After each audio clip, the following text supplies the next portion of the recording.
And then I'm going to start to share my screen with y'all.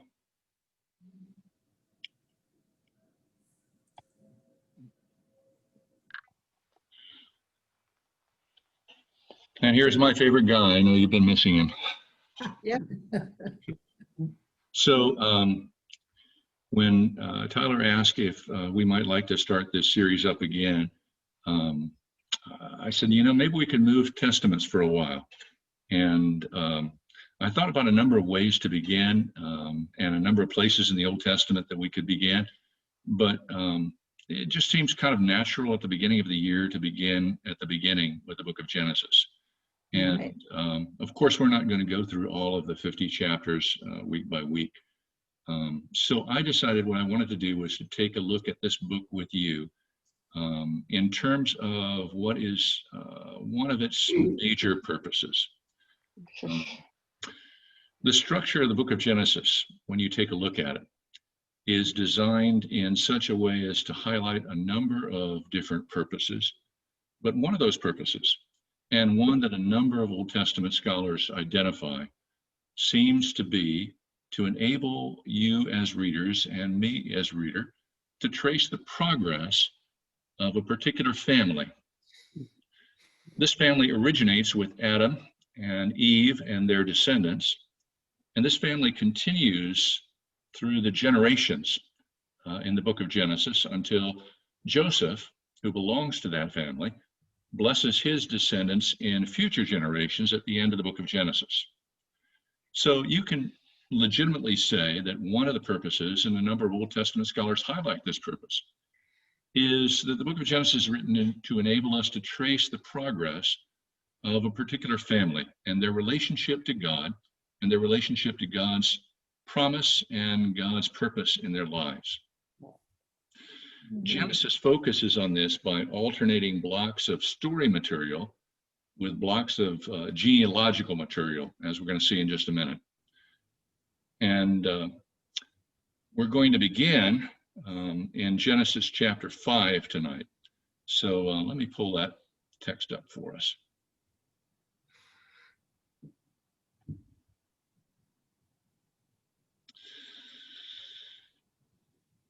Genesis chapter 5, this is verses 1 through 4.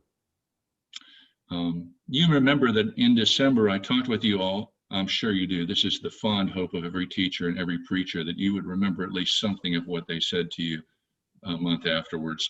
And we know that it's not completely true, but you can humor me and say, yes, we remember you talking about something called the first hint of the good news of the gospel. And it comes in Genesis chapter 3, of all places, in the middle of probably the darkest episode of the book of Genesis, the fall of the first man and the first woman. And we looked at the proto-evangelium, the first announcement of the gospel, and saw how it is rather interestingly given in terms of words that God speaks to the serpent who had tempted Eve and Adam and caused them to fall away from their walk, their close walk with God in the garden through disobedience to God's command. And you remember how God in Genesis 3 says to the serpent that he's going to put enmity between the serpent's seed and the woman's seed. And the seed of the serpent is going to strike at the heel of a descendant of Eve, one of her seed. And one of her seed is also going to crush the head of the serpent and defeat evil and its influence over the human family. And that's the proto-evangelium, the first announcement, the first hint of the good news of the gospel. And you find it in Genesis 3. Of course, after that comes the story of Adam and Eve's first two sons, Cain and Abel. And I'm not going to say very much about that story tonight because Joe Bettridge has agreed to talk about that story, and he's going to do that on the first Monday in February. That's not next week, that's the week after next week. So we're going to go a little bit out of the usual order of reading Genesis, but our focus is really on the people that belong to this family that God pursues with his grace throughout the book of Genesis, from Adam to Joseph and beyond. And that's our focus. It's going to include all the patriarchs, the names that you know, Abraham and Isaac and Jacob and Joseph, of course. It's going to include some other people as well. And when Joe comes along the first week of February, he's going to be talking to you more about the story of Cain and Abel. You know the basics of the story, and it is evidence really of the fall that happens in Genesis 3 and continues to affect the sons of Adam and Eve in the story that Joe will talk about when he gets a chance to do that. But anyway, after that story comes this passage in Genesis chapter 5 in the book of Genesis. And it starts off like this. This is the list of the descendants of Adam. When God created humankind, he made them in the likeness of God. Male and female, he created them. And he blessed them. And he named them humankind when they were created. Now, there are a couple of things that we need to notice when we read those words. First, we need to notice how in the beginning of Genesis 5, the writer takes us back to the very beginning of the book of Genesis. Now, that's interesting all by itself. Not because of his repetition, because he's virtually repeating material from the opening chapters of the book, but because of what he leaves out. He doesn't say anything, does he, about what happened after God named them humankind when they were created. He doesn't say anything in this summary that begins chapter 5 about the fall of Adam and Eve or the murder that takes place between their sons. He just goes back to the very beginning of the story. And then he jumps directly to Adam's third son. My first quiz question for you tonight, your Bible quiz. Your Sunday school teachers would expect you to know this answer, but you don't have to tell me whether you do or you don't. Adam and Eve had a third son. He's not nearly as famous as Cain and Abel, but in fact, in the book of Genesis, he's more important than either one of them. Do you know his name? Do you know his name? Now, at this point, the Jeopardy music starts to play.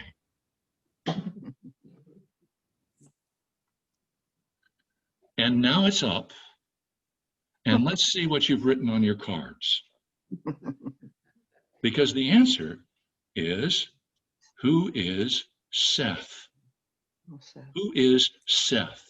S-E-T-H.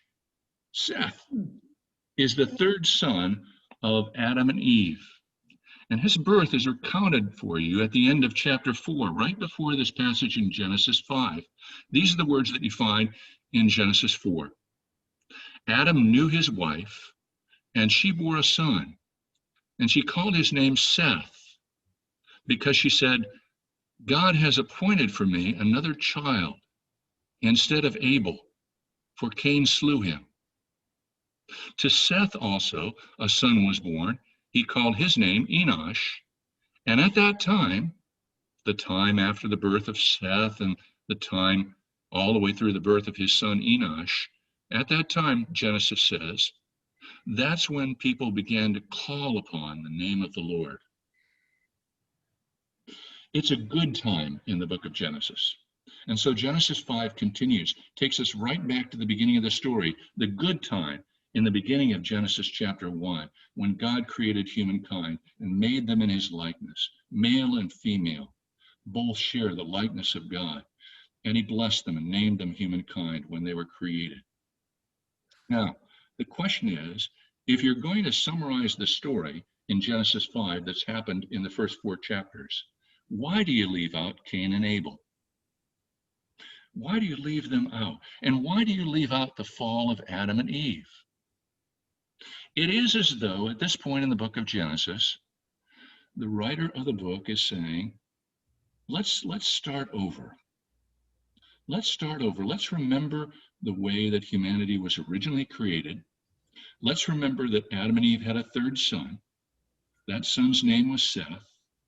And at the time at which Seth was born and afterwards, that's when people began to call on the name of the Lord. Let's start over the story, and let's start at a good point. So, now that I've read you that story, I want to tell you what follows it. What follows it is one of my favorite kinds of literature in all the Old Testament. I'm sure it is here too. It's called a genealogy. A genealogy follows this passage in Genesis 5:4. And it's really an interesting genealogy. Let me show you what it looks like. It looks like this. It begins with the birth of Seth. It ends with the birth of Noah. And in between Seth and Noah, according to the genealogy in Genesis chapter 5, there are 7 generations. Now you know that 7 is the number of completeness. And I'm not going to read this genealogy, but I hope you'll take time to go back and read it because it's one of the more interesting ones in all the Old Testament. I've talked about Genesis 5 being a new beginning in the book of Genesis. And it's really true. If you look at each of these 7 generations, all of them have no black strike against them in this genealogy. And so this is a completely new beginning. 7 generations between the birth of Seth, the third son of Adam and Eve, and the birth of Noah. Desmond Alexander is on the faculty of Queen's University in Belfast in Northern Ireland. I don't know whether any of you have ever been to Northern Ireland. I have not, but I have a good friend, Brian Burton, who did his PhD work in New Testament there at Queen's University in Belfast. And he knows Desmond Alexander. Anyway, Desmond Alexander writes about Genesis and what we've been talking about this way, and I thought the words would be interesting for you to hear tonight. He says, the narrator of Genesis is especially interested in the distinctive genealogy of Genesis 5 because of its role in God's plan to reverse the consequences of Adam and Eve's betrayal of the Lord God in the Garden of Eden. Through the birth of a man God had spoken about when he said to the serpent, I will put enmity between you and the woman, between your seed and her seed. He will bruise your head, you shall bruise his heel. Seth is not that man. There's no story about Seth fulfilling that first promise of the gospel, but he is the beginning of the line that will bring about the fulfillment of that first promise of the gospel. And in between Seth and the next major figure that we know in the book of Genesis, that's the figure of Noah, there are these 7 generations. And they have some really interesting people in them. If you really go and look, I mean, you know the name Methuselah, right? And the oldest person in the Bible. And you know the name of Enoch, about how he was befriended with God. He was a friend of God. He walked with God. And one day God just said, you know, I'm just going to take you up into heaven. And God took him, is what Genesis says. Just took him. Didn't pass through death. God just took him from one kind of life to another, apparently. 7 generations, the number of completeness. This is a completely new start, a completely good start after the difficult start of Genesis chapters 1 through 3. So tonight, as we begin a series focusing on the main characters in the patriarchs in Genesis, I want to talk to you about the book of Genesis and particularly about Noah. And so before I get to Noah, I want to show you quickly how this pattern of story and genealogy really continue to alternate through the whole book of Genesis. So have a look now at this chart. Here is one way to organize the literary structure of the book of Genesis. It's not the only way, but it's one way. And it's a way that does show us something very important in relationship to this purpose of pursuing a family and the way in which God will use this family to bring about the fulfillment of his promise, the proto-evangelium. What it highlights is the alternation between genealogy and story. I've just talked to you about the 7 generations of genealogy in Genesis chapter 5, and there they are. The genealogy that leads us in Genesis from Adam and Noah in Genesis chapter 5. What you find after that is the story, the narrative about Noah and about the flood and about the ark and about the animals. There's more to the story of Noah, and we're going to look at a particular part of what happens after the ark had come to rest tonight. But there's genealogy and there's story. That's cycle 1. Then in Genesis chapter 10 and 11, Genesis turns back to genealogy again and traces for you the generations from Noah to Abram. Abram, the honored father. And then comes Abram's story. And the story is how the honored father, Abram, becomes the father of many peoples, many nations, a multitude, Abraham, or Abraham, in Genesis 12 through 24. So there's the second repetition of genealogy followed by story. Here comes the third repetition in the book of Genesis. It begins in chapter 25. It consists of the first 18 verses. This genealogy traces Abraham through Isaac to Jacob. And after that genealogy in 25, 1 through 18, comes the story of Isaac and Jacob. And Abraham is still alive, but he doesn't take very much of an active role in the narrative as you move from chapter 25, verse 18, all the way to 35 and verse 22. And then for a fourth time, you get this alternation of genealogy and story, or this pairing of genealogy and story. And there's the genealogy that leads you from Jacob to Joseph and Judah. Now you're probably saying, well, I knew that we go from Jacob to Joseph, but I really didn't know very much about Judah. And of course, the reason for that is because you haven't read carefully enough. Because there are 2 sons from Jacob's favorite wife, his much beloved wife. Their names are Joseph and his younger brother, Joseph and his younger brother Benjamin, and Judah is one of the other 10. That's going to become important because, of course, the person who's going to ultimately fulfill the proto-evangelium, the announcement of the gospel, is going to bring it to its complete fulfillment, is going to be descended from what tribe? Which one of the 12 sons of Jacob? The Lion of the tribe of Judah, right? So after that genealogy comes the story of Joseph and of Judah. And actually, there's a chapter that has to do with Judah. And his story is pretty wild if you've never read it. But it's an important story because the family line passes not through Joseph, not through Benjamin, even though that is Jacob's much beloved wife. Rather, it passes through his other wife. And then finally, in the book of Genesis, you find final blessings that move this idea of genealogy and story on out from Genesis into the rest of the Pentateuch and into the rest of the Old Testament. So what I'm trying to do is help you take a look at the book of Genesis. And one way to think about the way in which it's organized is this way. Most of the time, when we think about the book of Genesis, we think about it not as a whole. We think about it in pieces. That's because we got it in pieces when we were in Sunday school. And that's because it's often preached to us in pieces in church, in worship. Preachers will take on the story of Abraham, or they'll take on the story of Jacob, or they'll take on the story of Adam and Eve in the garden. But we miss the connection between the stories.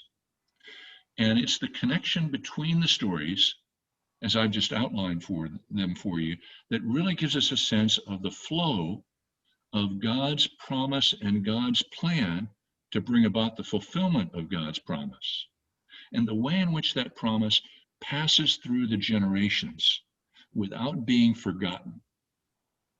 In fact, God chooses a part of each generation to make that promise continually known throughout the book of Genesis. And it is one way to look at the continuity of the story of the book of Genesis as a whole. And it's really important for us to do that. Yes, it's important for us to look at the trees, but it's also important for us to look at the forest. And in this case, the forest has to do with the reason why we're sitting here tonight, the reason why Jesus comes into the world. He comes into the world in the fulfillment of the first promise, but that promise is going to be repeated in different places in the book of Genesis. It's going to be filled out a little bit more. The light is going to shine a little bit more throughout various parts of the book of Genesis. And it's never going to shine so brightly as it does, for example, in the book of the prophet Isaiah. But it's going to shine. And we're going to take a look at some of the places where it shines as we look at the lives of some of the patriarchs and matriarchs and some of the people in the book of Genesis. So I've talked a little bit about Judah. Let me show you something about Judah. This is Genesis 49, 9 through 12. This is part of the blessings of Joseph on his family and his descendants, on Benjamin's family and his descendants, and on the family and the descendants of the 10 brothers who betrayed him, who threw him into a pit, who told his father Jacob that he was dead, and who sold him into slavery. Because at this point in the book of Genesis, Joseph has, as Tyler talked about in a sermon a couple of weeks ago, he's reconciled with his brothers. He's told them that what they meant for evil, God meant for good. And so at the end of his life, he pronounces a blessing on each of the 12 members of Jacob's family, on each of his brothers and their future progeny. This is the pronouncement that he makes over Judah. Take a look at it. Judah, he says, is a lion's whelp. You know what that word whelp means. It's a cub that's born of a lion. Judah's a lion's whelp. From the prey, my son, you've gone up. He stooped down. He crouched as a lion. Sorry, Jim, he didn't couch. He crouched. He crouched as a lion. And like a lioness, who dares rouse him?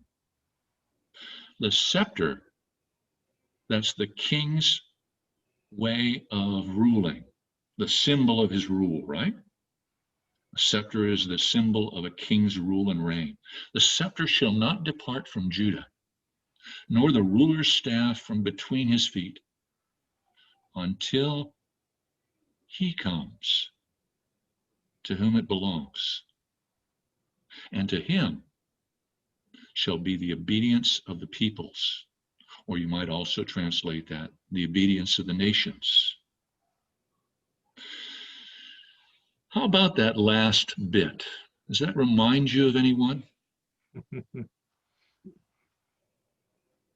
Look at the way the promise has developed from the first hint in Genesis 3 to this hint in Genesis 49. It has developed, hasn't it? Yeah. It's become more specific. It's become fuller. And it's the story of that promised plan of God developing through the generations of one unique particular family that is a wonderful way of looking at the continuity in the book of Genesis. So that's what I wanted to do to begin tonight. I wanted to take a look at the book. And I'm going to pause there, and you all can unmute yourself, and we can talk in any way you might like to about what I've shared with you so far. I'm going to go on and talk about the book of Noah, but I'd like to pause at this point and see what you think about looking at the book of Genesis this way. Does it help you see things that you haven't seen before? If so, what kind of things?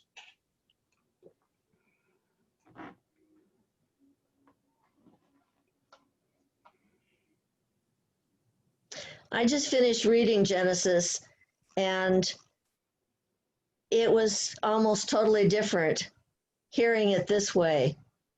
It makes it more real, like real families doing real things. Yeah. And that there's a purpose in it. Yeah. Yeah. This is a family that God has chosen with a particular purpose. Yeah.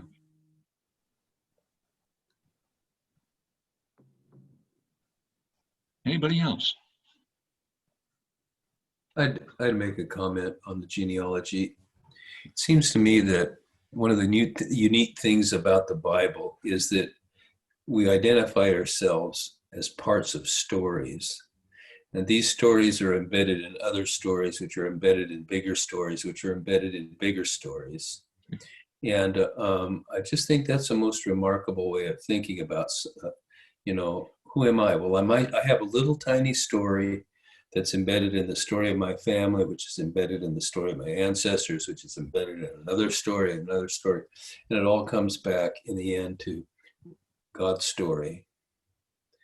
And with all the commotion about identity in our world, which is getting more and more confusing, I just have found great comfort in thinking about my little story gets its meaning from being involved in Jesus' story, basically. But it's a good way to approach identity, I think. What a neat insight that is, Joe, and what an important one. Yeah. Well, one of the things I was thinking about is the importance of story, because now, in terms of speakers and writers and everything, they're encouraging you to make your point through story. And I thought, here it was in Genesis. it's the first book of the Bible, and it's told in forms of story. And this is just a thought, but it's wonderful. I had never thought of it that way before. Yeah. Yeah. Everybody always talks about the narrative on the news. What's the narrative? Right. Well, I just go to the narrative that all the other narratives are engulfed by. Yeah, and yet not so as any piece is lost, but so they all fit together and complement each other and build on each other. Yeah. And one thing I keep noticing is there's always the genealogy goes through families that aren't perfect. There's always occasional hiccups and people that just don't live up to the standards that you would think. Joseph's at the bottom of a pit, and it just goes on and continues through the Bible. But it's interesting to see how the genealogy relates to families today. It's just imperfect.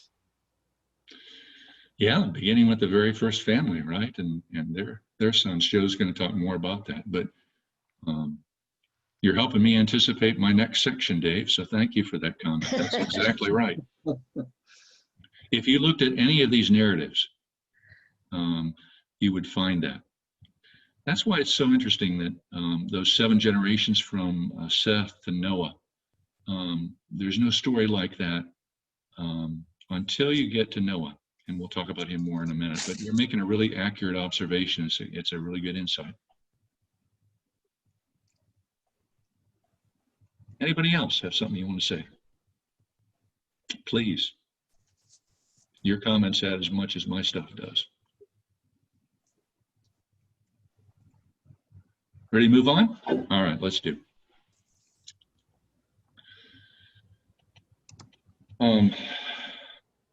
So in one sense, what we just looked at together seems pretty simple once you lay it out.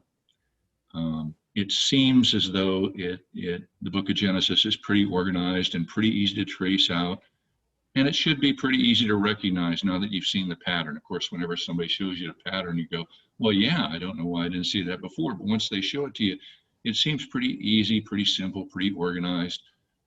But let me tell you, in reality, it's not. The pattern in the book of Genesis is not any of those things. It's not simple. It's not organized. It's not easy to trace out, and it's not easy to recognize. So don't say to yourself, why did I never see that before? While Genesis is organized on the one hand to focus our attention on the way in which God is at work to fulfill his promise through a family, on the other hand, the way that God is at work has to interact with a mess. God is interacting with a mess. The mess is made by sin and the complexity that sin introduces into the family line that Genesis wants to trace out for us, from Adam to Joseph and Judah. The mess that sin creates affects the people of this story and the families that Genesis wants to highlight in this story. But listen, here's the good news.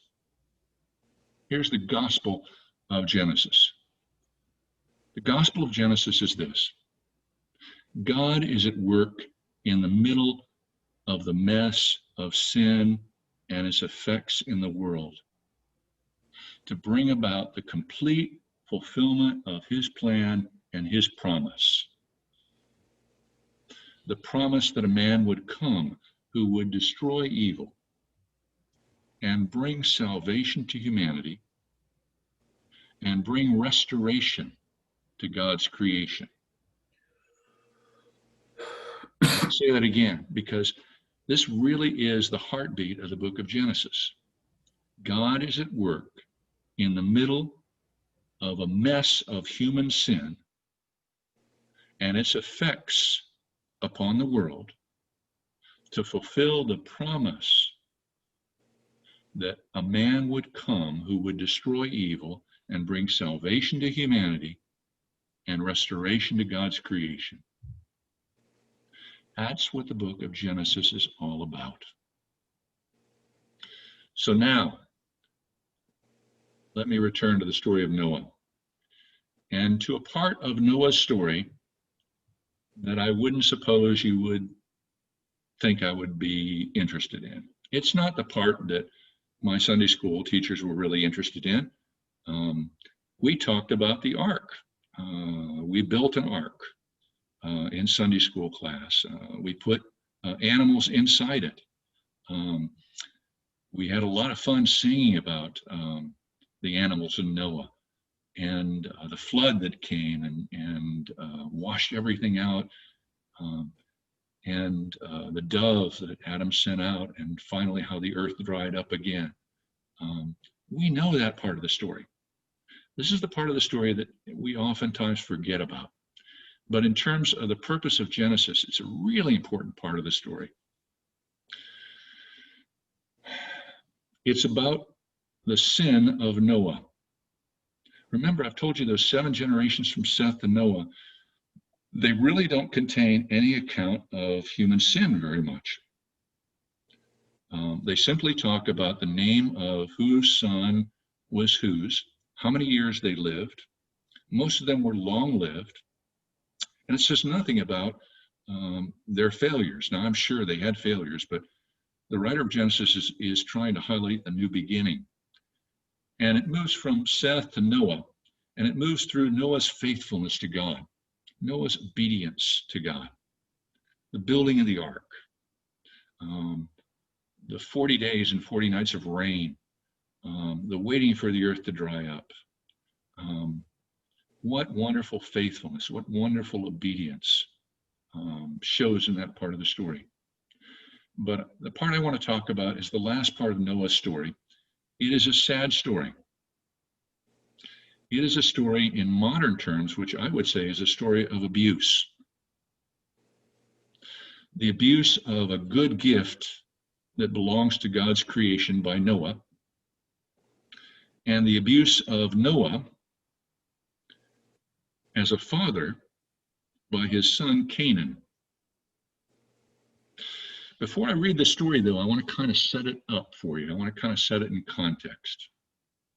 William Varner, V-A-R-N-E-R, is an author I enjoy reading, and this is the way he kind of sets the story in context. Let me read this little bit for you. I love the way he starts. This is a great first sentence. The ark had been parked. Can't you see it going into its parking spot there on top of the mountain? Yeah. With the flood past, it was now time for Noah and his family to enter the world after the flood. Noah's first act in that world was to build an altar and offer sacrifices to the Lord. Pretty good first thing to do. And that act, Genesis says, brought forth God's promise and a covenant. God makes a covenant promise with Noah and his descendants. You know what it is. God promises covenants with Noah and his descendants that God will never again wipe away every living thing from the earth with a flood. Now, as we sit here tonight, we are all Noah's descendants. The regulations of that covenant apply to all of us, to all of humanity. Jewish tradition says the Noachic covenant illustrates what God expects of all people, not just the Jewish people. The provisions of the Noachic covenant include the breadth of the covenant, as we'll see in a minute when we read it. This is a covenant that affects everything. The second thing, the source of the covenant. The source of this covenant is God and God's grace. It may seem as though God is responding to Noah's offering, but that's not the way God's covenants work. They're not made out of God's gratitude to us. They're made out of God's grace to us so that we might turn and be grateful to God. This is a unilateral covenant. The third thing about the covenant is its permanence. Never again, never again. That phrase is repeated here. Never again. This is a permanent covenant. It will last from the time of Noah until the new creation. It is permanent. And as a sign of the permanence of this covenant, God says, I'm going to give you something that you can look at when rain falls upon the earth. It's a bow in the clouds, what we call a rainbow, right? And what is a rainbow? A rainbow is light that shines through rain. Light that shines through rain. 1 John says, God is light, and in him is no darkness at all. There is some indication in rabbinic tradition that the Jews understood the rainbow. They understood that it was light shining through rain. And they understood that in relationship to God. 1 John doesn't say God is light out of nowhere. He's picking up on an Old Testament concept of God's nature. God is light. 1 John says, in him is no darkness at all. The sign that provides the assurance of God's covenant from the time of Noah all the way until the new creation is the bow in the clouds, light shining through rain. Sadly, though, Genesis goes on from this point, from the covenant that God made with Noah, to record a really dark day in Noah's life. In Genesis 6, Noah is called, and I'm quoting now from Genesis, a righteous man. A righteous man. Blameless, Genesis says, among his contemporaries. And it finishes off by saying, Noah walked with God. It's the only other time since Adam who walked with God in the garden that this has been said. Nobody in between. What a fantastic thing to have said of you. A righteous man, blameless among your contemporaries, and he walked with God. But listen to me. He's a human being. His walk with God is just like my walk and just like your walk. It is not a consistent walk. It is not a consistent walk with God. He walked with God. But the story that I'm going to read you talks about what I would call the temporary fall of a man who walked with God. So let's look at this story. Story about the temporary fall of a man who walked with God. It's found in Genesis chapter 9 and verses 20 through 27. Let me get down there, my PowerPoint. This is the way the story begins. The ark was parked, remember? And Noah had offered sacrifices of praise, and God had unilaterally offered a covenant to Noah. Noah offered something to God. God offered something way more than anything Noah could have expected to Noah. We've talked about all of that. So this is the way the story continues. Noah, a man of the soil, was the first to plant a vineyard. He drank some of the wine and became drunk, and he lay uncovered in his tent. Ham, one of Noah's sons. Noah's got 3 sons, just like Adam and Eve had 3 sons. Noah's the new beginning, right? Ham, who ends up being the father of Canaan, saw the nakedness of his father, and he told his 2 brothers outside the tent. Then the 2 brothers, their names are Shem and Japheth. Then Shem and Japheth took a garment, laid it on both their shoulders, walked backward, and covered the nakedness of their father. Their faces were turned away. They did not see their father's nakedness. When Noah awoke from the wine and knew what his youngest son, Ham, had done to him, here's what he said.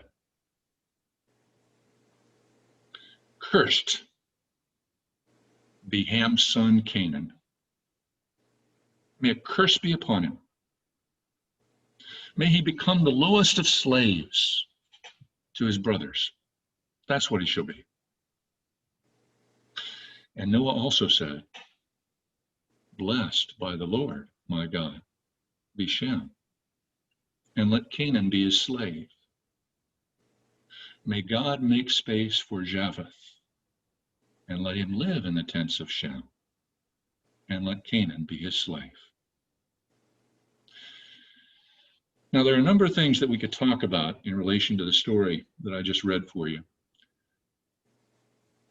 But here's the one takeaway I want to leave with you.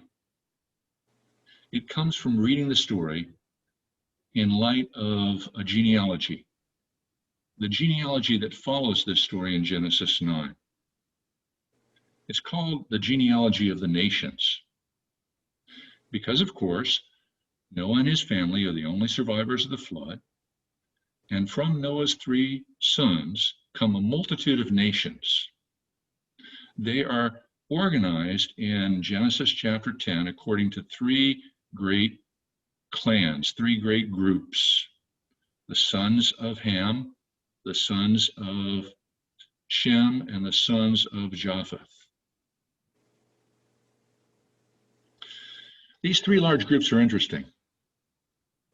The nations that originate from Ham and Canaan include, of course, the Canaanites,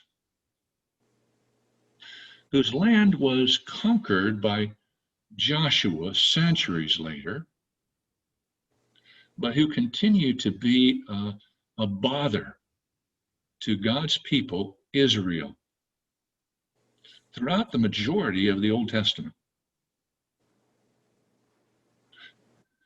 So The second group of nations are the nations that originate from Shem.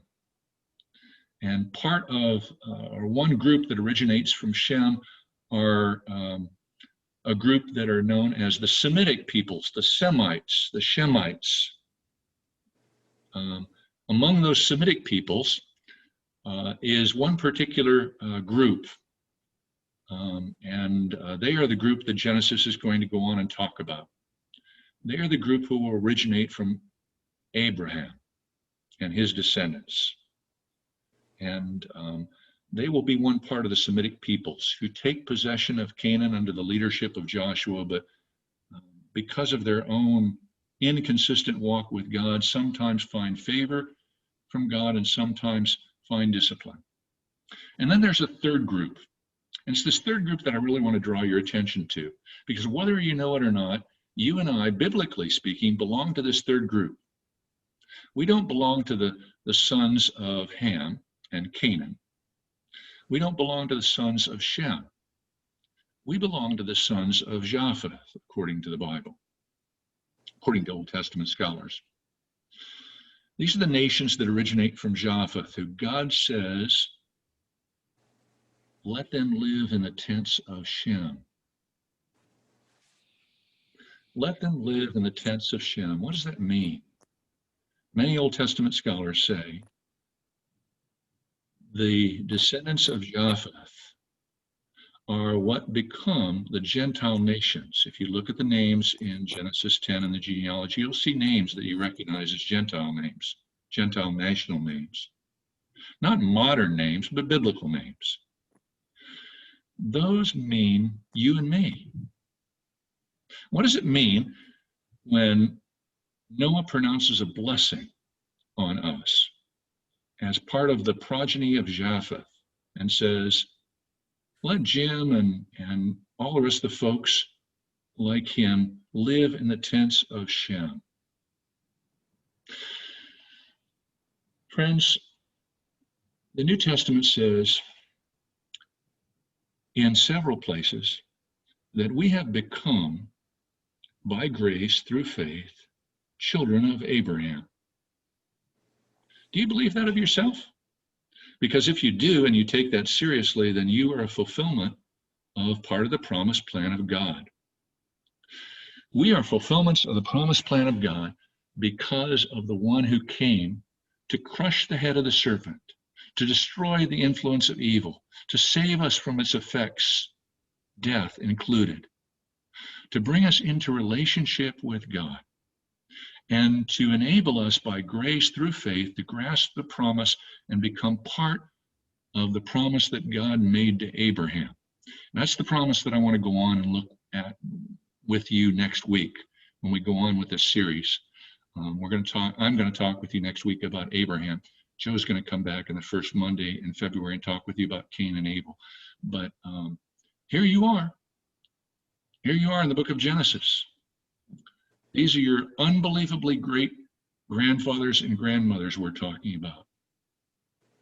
They belong to your descendants, or you're descended from Japheth, and you have come by grace through faith in Jesus Christ, the greatest of all the Israelites in terms of his humanity, the one who held the scepter that Joseph talks about in 49, has enabled you through his life and death and resurrection to come into the tent of God's people, the tent of the nation of Israel. You are the true Israel when by grace through faith in Jesus Christ, the Messiah whom God sends, you enter into the promise that God makes, all the promises that God makes in the Old Testament. You are their inheritors, and I am too. And that's a great thought to leave you with this evening. But before we finish up at 8 o'clock or a few minutes after, what thoughts do you have about that? Did you know that you were descended from Japheth?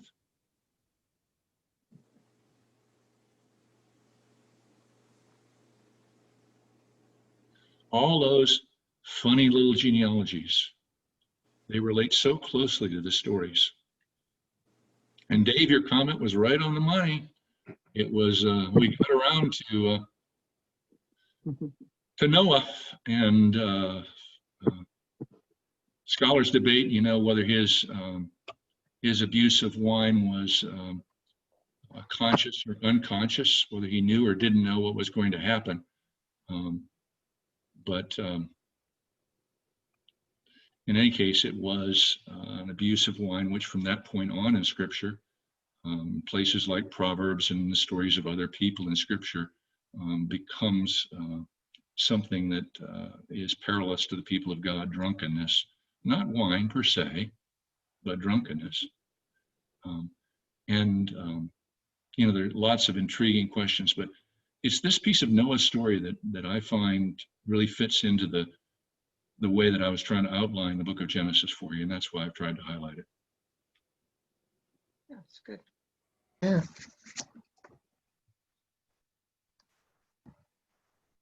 Mhm.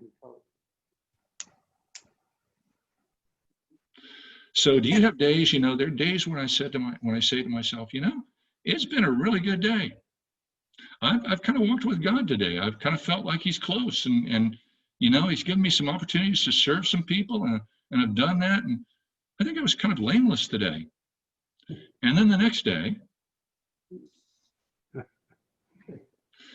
you've walked with the Lord. We have too, by grace through faith, and yet our walk is not consistent. But God's grace, his covenant promise, that's consistent. And It's just so hard right now. Huh? It's just so hard right now. It is, Georgiana. You're absolutely right. We're isolated. We're alone, and none of us do good with loneliness. We're not meant to be alone. We're meant to be in community. That's right. I agree with you. I can feel its effects too. Thank you very much for the class. Oh, you're welcome. Mhm. Yeah, thanks, Jim. Well, it's good to get started again. Yeah. Good stuff, Jim. It's great to hear you teach again after all these years, Yeah. and to meet old friends and see some friends I haven't met yet. But thank you for inviting me to participate. Oh, you're welcome. We're looking forward to your voice getting in here, Mike. Well, you've set a high standard. This is a great start. Thank you. Oh, I don't know about that. This is Yes. Gwen. I have to ask a question, Mike. Please. I'm new, relatively, at least before you were here. Were you part of CKPC at some point?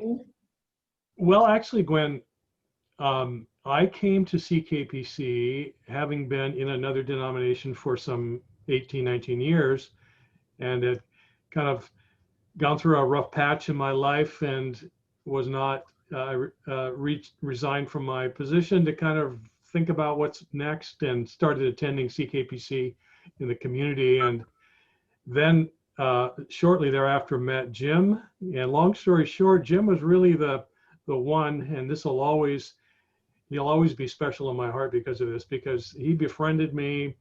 He eventually encouraged me to consider coming back into ministry and to become a Presbyterian.